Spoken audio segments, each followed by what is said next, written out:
So we were talking about Los Angeles. I wonder if we're going to get a festival here. I know Garcetti, our mayor, really wants one. Wants to bring that in. He wants to put one at the Coliseum where the sports arena. They're going to tear out the sports arena. That's right. Yeah, I wanted to mention the sports arena. Well, you have a story. Well, yeah. I first of all, I saw when the sports arena was new. I think it was built in '59 or '60, and it was mid-century modern, boring. Yeah, but we were really style. proud of it, and the Democratic Convention that nominated John Kennedy was there, and I saw that in glorious black and white TV. But then, 11 years later, I had the great honor of my band Bones, and I played at the sports arena with Little Richard and Can Heat, and it was great. It was the 1971 New Year's Eve. It was a great gig. So that's cool. I got some fond memories about at the sports arena. Yeah. Yeah. Of course, the lady who ended up being my wife drove there, and she lost her keys. And our roadie had to hotwire my car for us to get home.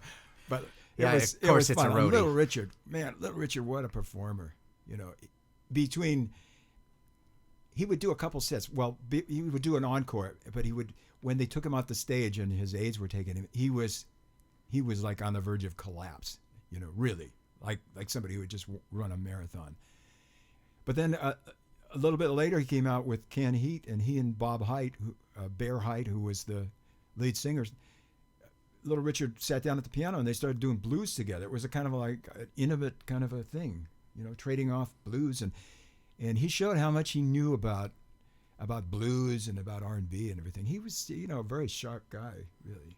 Yeah, and real. Did you ever see that movie? I should have looked up what the name of the movie is. It came out in '72. He must have been touring. Oh yeah, with Chuck Berry and Bo Diddley. Yeah, those guys are still, and Jerry Lee Lewis. Yeah, yeah, they still had it. They were older, but they still had that energy. Mm-hmm. Yeah, yeah, and he takes his shirt off and is throwing it into the audience. He climbing the speakers. He would get on top of the piano. He got on top of the piano and he would throw his jewelry out to the crowd and everything. Oh, it was cool. Oh, he was my hero. Yeah. Behind the scenes, he was a bit of a diva. Oh, of course, but you never want to meet your heroes, really.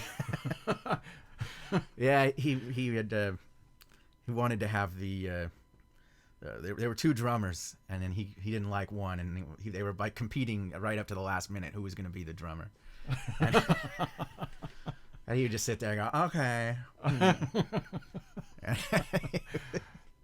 No. What you're doing? No. But you got to think about Little Richard. This is like he got his start in the late 40s and the early 50s. Here he is, African American, bisexual, outrageous. And he becomes a big star. He really had ambition, didn't he? Mm-hmm. Well, when I was a kid, he was always talking about how he was the real king of rock and roll. Oh yeah, he never let that one go. Yeah. He's like, I'm the king.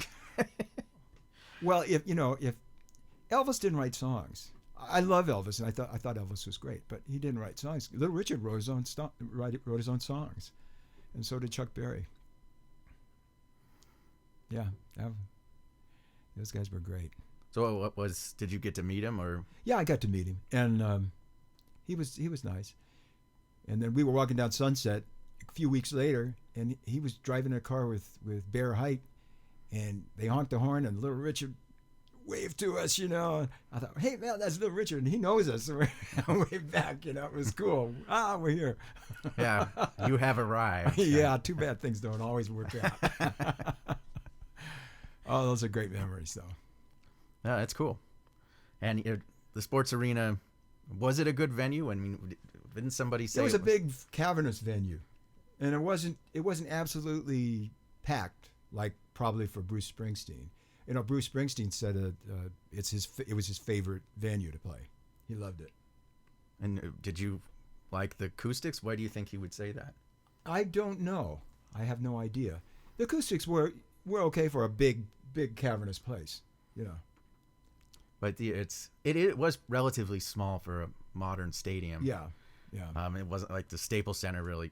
They have racks and racks going Right. up, and the sports arena is really just one row, isn't it? I think it might have a second tier. Yeah, But yeah. it's pretty small. Yeah, and they weren't able to secure a professional team for any length of time. So, just sitting there. Time to go. Yeah, they're gonna tear it out. It's gonna Yeah. be the stadium for a new MLS soccer team for LA. Yeah, it's pretty beat up.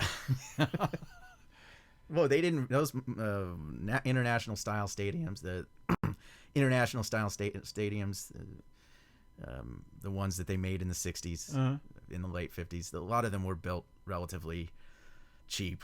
Yeah, I think Dodger Stadium is a nice stadium, though. Well, it was, even though it was built in that same era,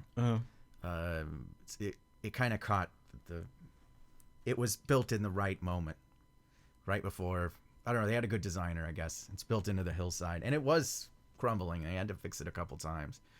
But, the stadiums, the domed ones, I think are a little bit different. Remember the Superdome in New Orleans, and that just fell apart, and it was in use. Yeah, the owner of the Dodgers, what was his name? O'Malley? O'Malley, yeah. The city made him put water fountains in. He didn't want to have water because he wanted people to buy beer and soda. It was a real big controversy. After the deal he got to getting that. Well, he gutted a whole neighborhood. Yeah. He made out okay. So as far as music festivals go, though, I hope they do have two. I hope they do. We're big enough to have two. They lured Nocturnal Wonderland back, so if that keeps growing the way it's growing, it pretty much already is a music festival. I remember when it was in a little 2-story ballroom in East LA, right off Soto and Cesar Chavez, and it's like now. Then it was at the Orange Show. Then it was so big that it's they do it once a year, and it's 7 stages, major acts, huge rock bands. That's interesting how something can grow that much. To start from nothing. Yeah. And turn into now it's a pretty big thing. But Pasquale's still in charge of it, as far as I know. But I'm sure there are other investors at this point. There's got to be a lot of money behind it. Well, I think we're going to wrap it up here. Okay. Was there? Well, I would like to say, yesterday we lost Merle Haggard, who I consider probably one of the greatest singer-songwriters of the 20th century. A real artist, and he's going to be missed. Rest in peace, Merle. So you forgive him for the Okie? Oh, yeah. What a lot of people don't realize is that he wrote other things that were diametrically opposed to that. I think a few months after he wrote that, he wrote about a relationship, an interracial relationship. Well, complicated guy. Yeah, and that they wouldn't play that on country radio. Yeah, he was a complicated guy. Yeah, very talented guy though. So I would like to say, and to remind everybody about burning Worrell. Keep burning your thoughts, and if you can. What's the name of that URL again? I think it's Sweet Relief. Sweet Relief. And there's one that's dedicated just to Bernie, and you can find it if you go online. If you Google it, you'll find it. If you like P-Funk, then he's one of the pioneers. This is part of our heritage. Yeah. I think. Yeah, it is. So, just remember, the music is a universal language, and it's the language of. It can be the language of love and community. And with that, I would like to bid you good night from Danny Faragher. Yeah, Rebel Soul.